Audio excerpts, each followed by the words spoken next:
গল্প বান লেখক ইমন জুবায়ের। আজ দুপুরের আগেই বাড়ি পৌঁছল সাইফুল। মায়ের জন্য একটা মোবাইল কিনেছে সে মোবাইল জমিলা পছন্দ হয়েছে। মোবাইল যদিও একটা নাজমার আছে, সাইফুলের আব্বা সাদেক মিয়ার কাছেও আছে একটা, তবু মায়ের সঙ্গে একান্তে কথা বলতে চায় সাইফুল। সাইফুল থাকে ঢাকায়, খিলগাঁও তালতলা মার্কেটে মোবাইলের দোকান আছে তার। মায়ের সঙ্গে কথা বলার জন্য সারাক্ষণ ছটফট করে সে। সাইফুলের বাড়ি মির্জাপুর উপজেলার বানাইল। জায়গাটা ঢাকার কাছে বলেই ইচ্ছে হলেই চলে আসতে পারে সে। গোছল সেরে এসে পাকের ঘরে খেতে বসল সাইফুল। বাড়ি আসার আগে ফোন করে আসে সাইফুল। ছেলের জন্য ভালো মন্দ রাঁধে জমিলা। আজ বেগুন দিয়ে বেলে মাছের চচ্চড়ি রেঁধেছে জমিলা। ছেলের প্লেটে চচ্চড়ি তুলে দিতে দিতে বলল, আজ সকালে তর ৭৬ চাচায় আইছিল। কেন? নাজমার বিয়ার সম্বন্ধ আনছে। পাকের ঘরের মেঝেতে বটির সামনে বসে লেবু কাটছিল নাজমা। এখন লেবু টেবু ফেলে পাকের ঘর থেকে ছিটকে বেরিয়ে গেল। পাত্রকে? ভাগ মাখতে মাখতে জিজ্ঞেস করে সাইফুল। ইদানিং তীব্র গ্যাস্ট্রিকের সমস্যায় ভুগছে সে। কিছু খেলেই বুকে ভয়ানক জ্বালাপোড়া করে। মায়ের হাতের রান্নাও খেতে পারে না। এসব নিয়ে আজকাল মনোকষ্টে ভুগছে সে। পাত্র বাঁশতৈলের মন্নান ব্যাপারীর পোলা আতাউল বলে দরজার দিকে তাকালো জমিলা। ওখানে নাজমা দাঁড়িয়ে কথাবার্তা শুনছে। জমিলার হাসি পায়। সাইফুল খেতে থাকে। মির্জাপুরের বাহুরিয়ার ৭৬ মৌলভী সাইফুলের আব্বা সাদেক মিয়ার বন্ধু। বৃদ্ধ গাজীপুরের বিখ্যাত ঘটক। আব্বার বন্ধু তখন ভালো করে খোঁজখবর করেই এসেছেন ৭৬ চাচা। তবে সাইফুল নিজেও খোঁজখবর করবে। বাঁশতৈলের আফজাল ভাই সাইফুলের ওস্তাদ। তার কাছেই মোবাইল সারাইয়ের খুঁটিনাটি শিখেছে সাইফুল। ৩০-এর মতো বয়স আফজাল ভাইয়ের। বাঁশতৈল বাজারে মোবাইলের দোকান আছে আফজাল ভাইয়ের। তার কাছে ব্যাপারী বাড়ি সম্বন্ধে খোঁজখবর করবে সাইফুল। পরের দিন ছেলেকে নিয়ে রওনা হলেন সাদেক মিয়া। সাদেক মিয়া হাঁপানির রুগী। হঠাৎই অসুস্থ হয়ে পড়েন। সঙ্গে লোকজন থাকলে ভালো। ৭৬ মৌলভীকে ফোন করা হয়েছিল আসার জন্য। বাঁশতৈলের মন্নান ব্যাপারীর সম্পন্ন গৃহস্থ ঘর। পর্যাপ্ত জমিজমা আছে। সেসব জমিতে ধান, পাট, সরিষার আবাদ হয়। মন্নান ব্যাপারী দেখতে বেঁটি মতন আর মিশমিশে কালো হলেও তার ছেলে আতাউলের গায়ের রং ফর্সা, লম্বা এবং ছিপছিপে। দুপুরের খাবারের আগেই সেই জমিজমা সব ঘুরিয়ে দেখাল। মন্নান ব্যাপারী খাসি জবাই করেছিল। খাওয়া দাওয়া শেষে ৭৬ মৌলভী সাদেক মিয়াকে বলল, আল্লাহর কাছে হাজার শুকুর কর সাদেক মিয়া, আল্লাহ তোমারে এত ভালো সম্বন্ধ আইন্না দিছে। সাদেক মিয়া দুহাত তুলে মোনাজাত করে। আফজাল ভাইকে ফোন করে সব জানালো সাইফুল। আফজাল ভাই বলল, শুনছি আতাউল ব্যাপারী পোলাটা নাকি ধান্দাবাজ। ব্যাপারী বাড়িতে বিয়া ঠিক কইরা তোমার আব্বায় কামটা কি ভালো করল সাইফুল?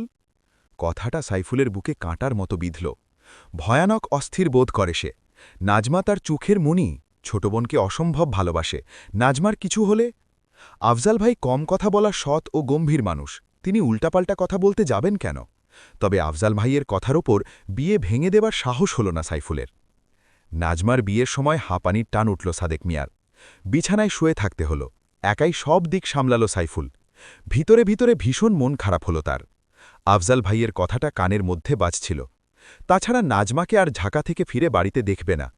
নাজমা তার একমাত্র বোন। সেই নাজমা এখন পরের ঘরে চলে যাবে। নাজমার বিয়ের জন্য টাকা জমিয়েছিল সাইফুল। সে টাকা ২ হাতে খরচ করল সে। এক বৃহস্পতিবার বাড়ি এলো সাইফুল। জমিলা উঠোনে কাপড় তুলছিল। ছেলাকে দেখে বলল, তর হাসনা খালা আইসে রে সাইফুল। খালায় কখন আইল? বেশিক্ষণ হয় নাই। তর খালায় পাকের ঘরে আছে, যা দেখা কর। হাসনা খালার বাড়ি মির্জাপুরের বাহুরিয়া।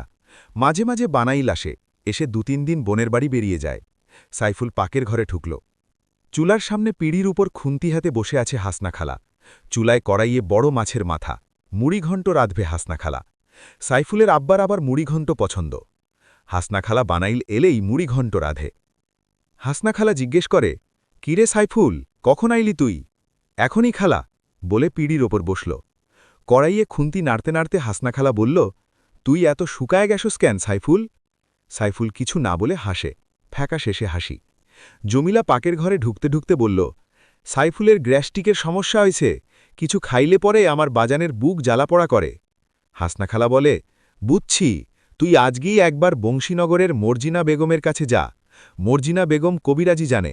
মর্জিনা বেগমের ২ ডোজ ওষুধ খাইলেই সেইরা উঠবি। তর খালুজানেরও গ্যাস্ট্রিক হয়েছিল, মর্জিনা বেগমের ২ ডোজ খাইয়া তর খালুজানে সেইরা উঠছে। দুপুরে মুড়িঘণ্ট খাবার পর বুকে জ্বলতে থাকে সাইফুলের।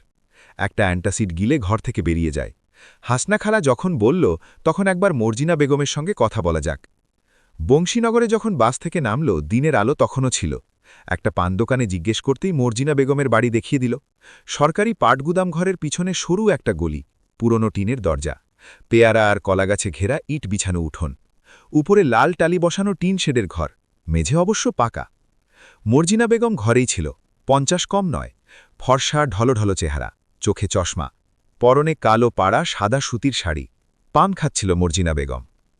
সাইফুল তার সমস্যার কথা খুলে বলে, হাসনা খালার কথাও বলল।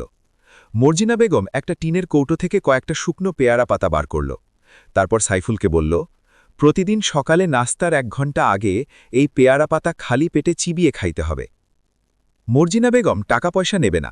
বাহুরিয়ার হাসনা বোনের ছেলে সাইফুল। হাসনা বেগম মানুষ ভালো, নিয়মিত রোগী পাঠায়। মর্জিনা বেগম বলল, আমারেও খালা বইলা ডাইকো তুমি বাজান। সাইফুল লাজুক হাসে।